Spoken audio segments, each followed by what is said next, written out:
you know it's a Pops recording. They have their own sound. It's a pop sound, it's a symphony hall sound.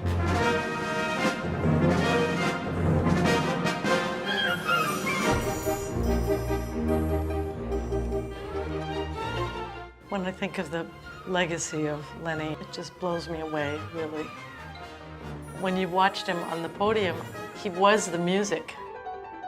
Beethoven teaches you a lot. He teaches you discipline. He teaches you how to resolve. You see, Beethoven is the great resolver. He finds solutions all the time.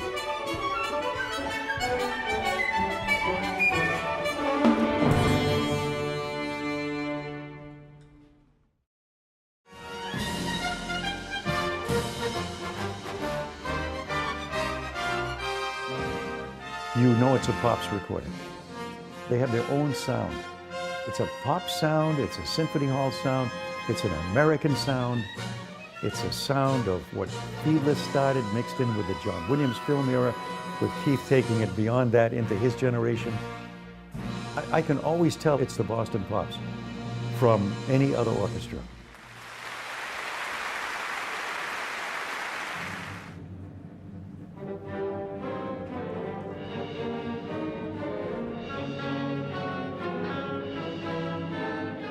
Arthur Fiedler was a member of the Boston Symphony, as was his father. It was very much a family business back then. And in 1929 or so, Fiedler applied for the job. He was 33, 34 at the time.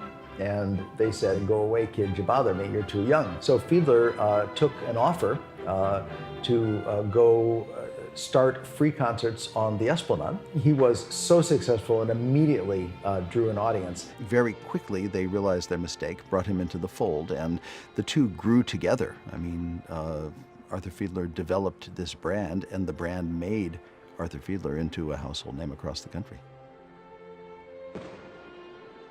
I don't think anyone had any idea that he would be in that position for 50 years.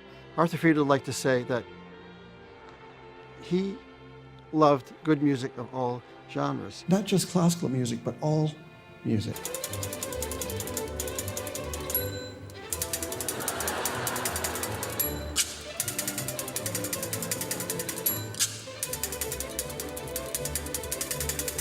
He once said there are two kinds of music, good music and bad music.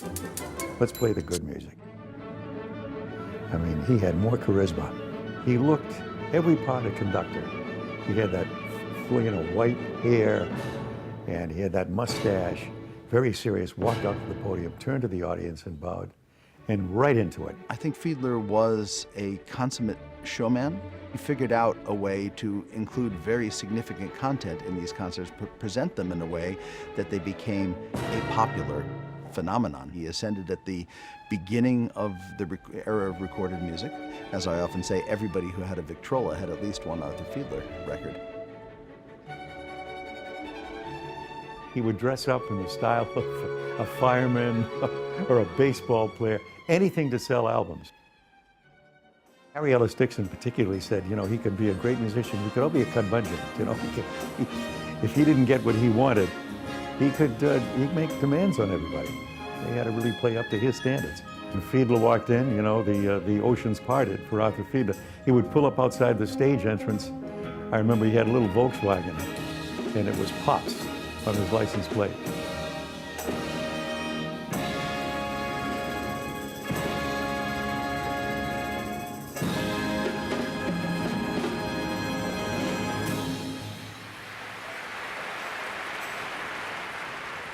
He was one with the Boston Pops by the time of his passing. There was no separating Arthur Fiedler and the Boston Pops. And anybody who you put on that podium at that point would be seen as a pretender to the throne. So what they did, I think, is went and looked for someone who had the requisite skills to do the job, but whose fame was assured for something totally outside.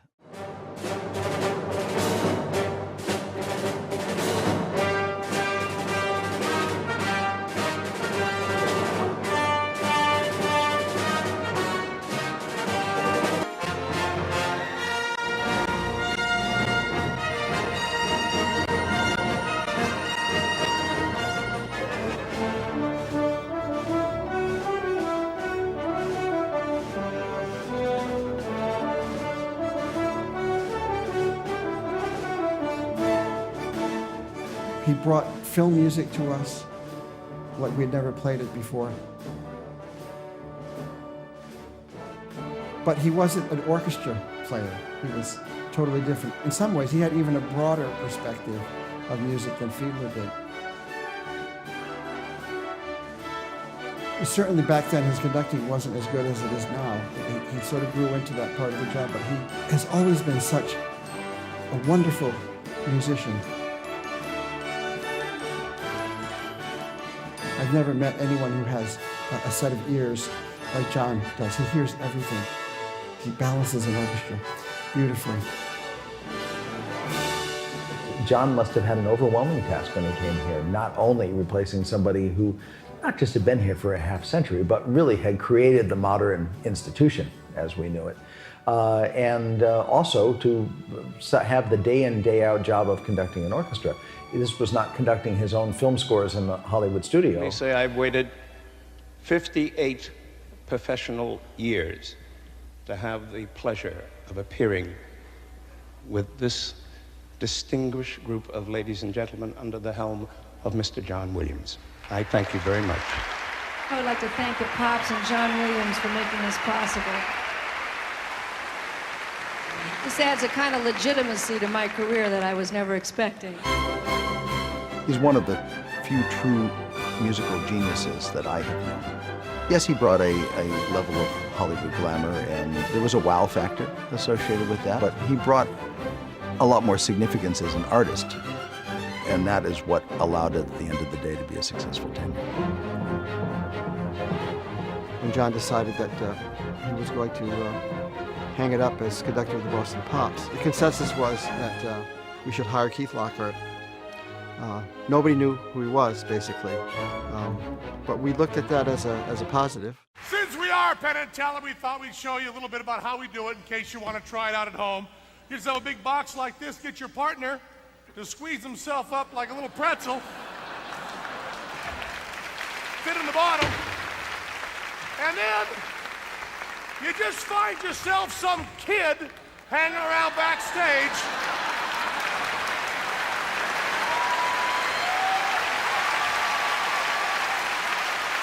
And you slip him $20. Thanks a lot, kid. By the way, what's your name, man? Hey, I'm Keith Lockhart. Keith Lockhart! He's young, good-looking, energetic, and he was able to immediately connect. It's very much of an honor and very humbling to be here.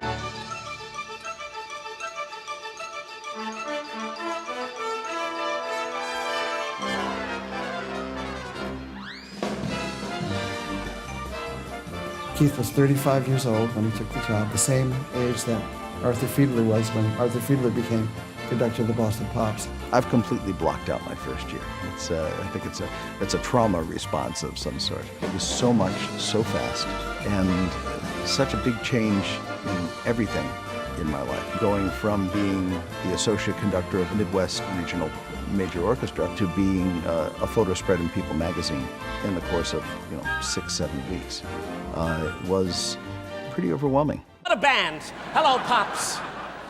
Hello, Moms. Hello, kids. And a big hello to the maestro extraordinaire, Mr. Keith Lockhart. I love him because he's wonderful.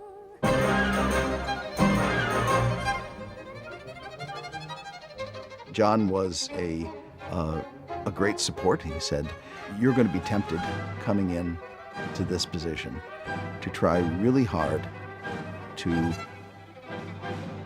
put your stamp on it as quickly as possible, to make it really obvious that it is your own." He said, "Don't do that." He said the orchestra has been going strong for over a century, and it will go on after both of us are long gone. If you just show yourself to be a good steward of this tradition, to be respectful of what this orchestra has become and, of the great history, people will support you, people will rally around you, and over time, your predilections as a musician and as a human being will begin to show through in the choices that you make, and the orchestra will begin to reflect you. And he was absolutely right.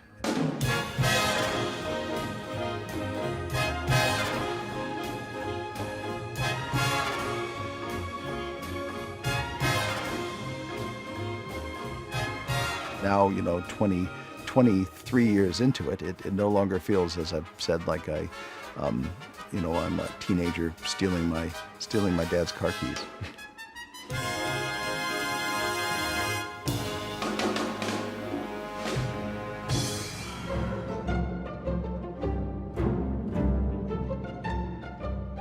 I'm Joe Hearne, and I'm a double bass player in the Boston Symphony. There it is. I've been in the Boston Symphony for 56 years now.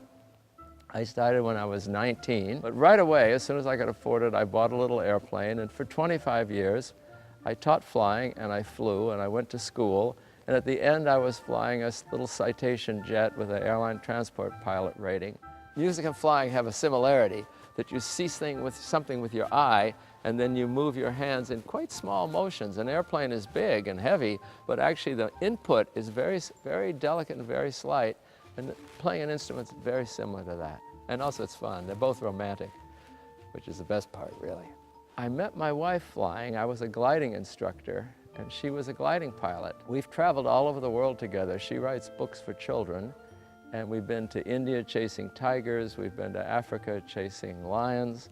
And this particular one in the Arctic was the coldest I've ever been. We were chasing polar bears. I always said to Jan, you can turn me into an animal, but don't turn me into a troll. I don't want to appear as a troll in one of her books.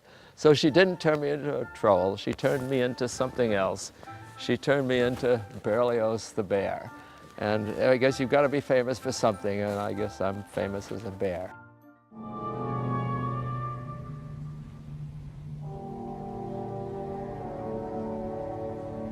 I believe that a great new era of eclecticism is at hand. Eclecticism in the highest sense.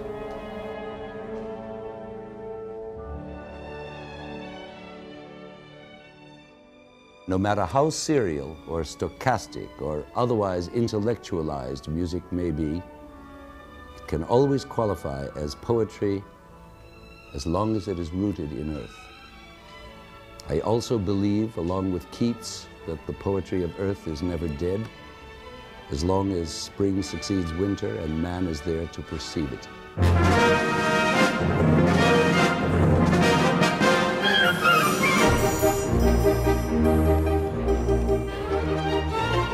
When I think of the legacy of Lenny, it just blows me away, really.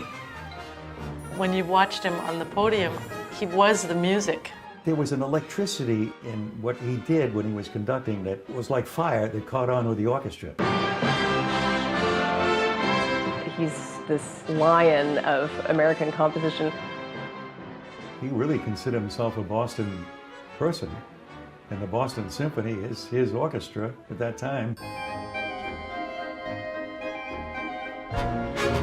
Hard to believe that Leonard Bernstein was born 100 years ago in Lawrence, Massachusetts in 1918. His dad, like so many other Jews, had come from a small place in the Ukraine. By the time Leonard comes along, he's now living in Boston near the great congregation Mishkan Tefillah.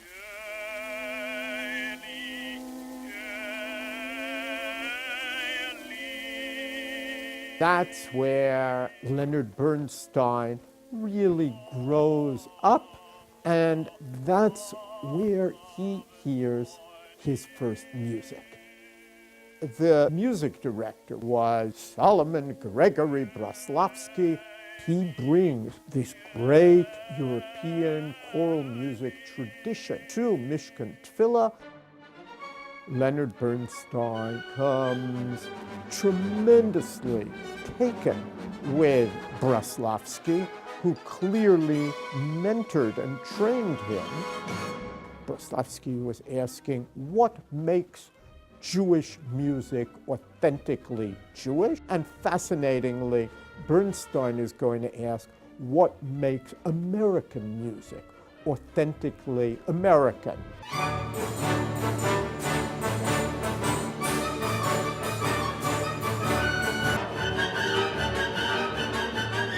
at Mishkan Tefillah. They have a trip to go and hear Arthur Fiedler at the Boston Pops. And Samuel Bernstein brings his son, Leonard. And that is apparently the first time that he heard this kind of concert. And it's worth noting that Arthur Fiedler was also one of the first Jewish conductors. The very fact that he knew, and everybody knew, that Fiedler was Jewish and a conductor of the Pops must have allowed him to think, maybe this is possible for me too. Bernstein was invited to be one of the inaugural 5 conducting students at Tanglewood, then the Berkshire Music Center, in 1940, where he studied under Koussevitzky. Koussevitzky would have a groundbreaking role in Bernstein's life. He gave him initial opportunities to conduct the Boston Symphony and the Berkshire Music Center Orchestra. Koussevitzky actually invited him to conduct the BSO on several occasions. Koussevitzky was also an advocate for Bernstein's own compositions. Bernstein became the assistant conductor of the New York Philharmonic and had his auspicious debut filling in for Bruno Walter.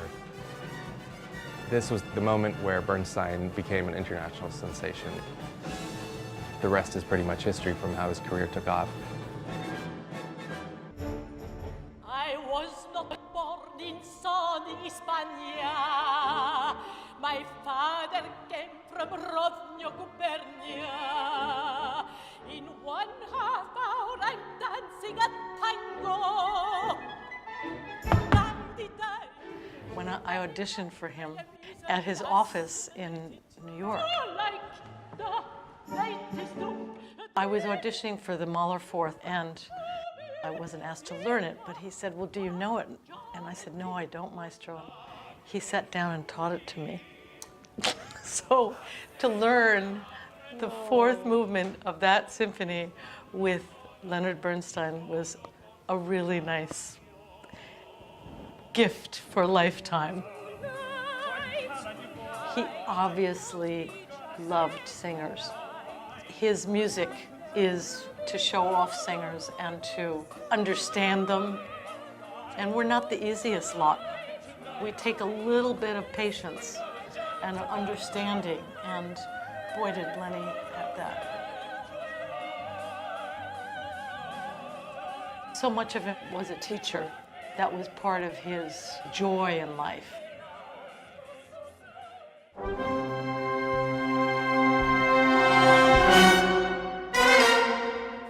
Bernstein loved the dramatic flair of musical theater and operetta. By the time he was developing his conducting career, he also had this opportunity and desire to compose for the Broadway stage.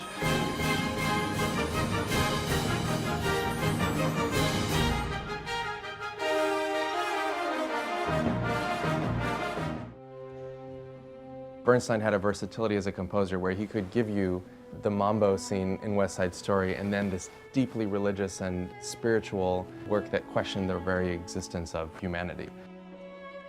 Bernstein's music is very much at the heart of our fabric as American people.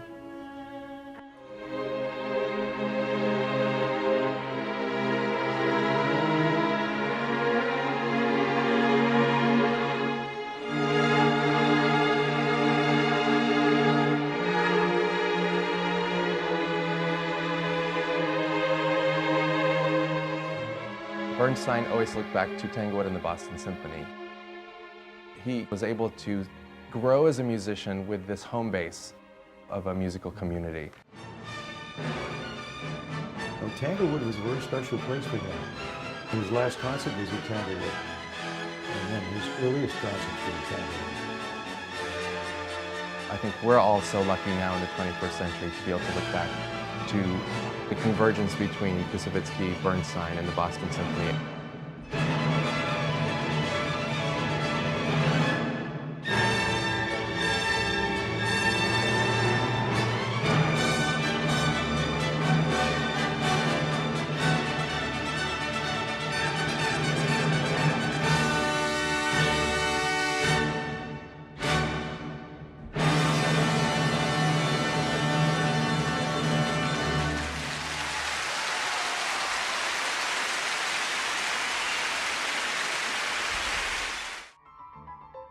I was always taken with music. I was always enthusiastic about music when I was a kid. There was no music at home, but there was a library, a local library that was very well stocked with records, and that's really where I got to know a lot of music. I think I joined when I was about 8 years old, and just every week would take out these LPs and listen and listen. There was a recording that I took out of the library. It was Beethoven's Fourth Symphony. I remember being so struck by the transition from the slow introduction into the main part of the first movement, the repeated dominant seventh chords. It still kind of gives me goosebumps when I think about that. It's just one of those kind of defining moments, when you really discover something. Beethoven teaches you a lot. He teaches you discipline. He teaches you how to resolve. You see, Beethoven is the great resolver. He finds solutions all the time. He puts his questions to you and always finds an answer. The stereotype of Beethoven, this kind of boisterous, dramatic, tormented soul, which he was all those things, but he was so many other things too. And I think to get a good view, a true view of Beethoven, you have to really see the whole picture.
To do this job, I think you've got to be totally crazy about it. You have to be nuts about music. It has to be something that you can't do without. And if you don't feel that, there's no point in doing it. Just do something else. So that would be the motto: love what you do.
To learn more about the Boston Symphony Orchestra, please visit www.bso.org.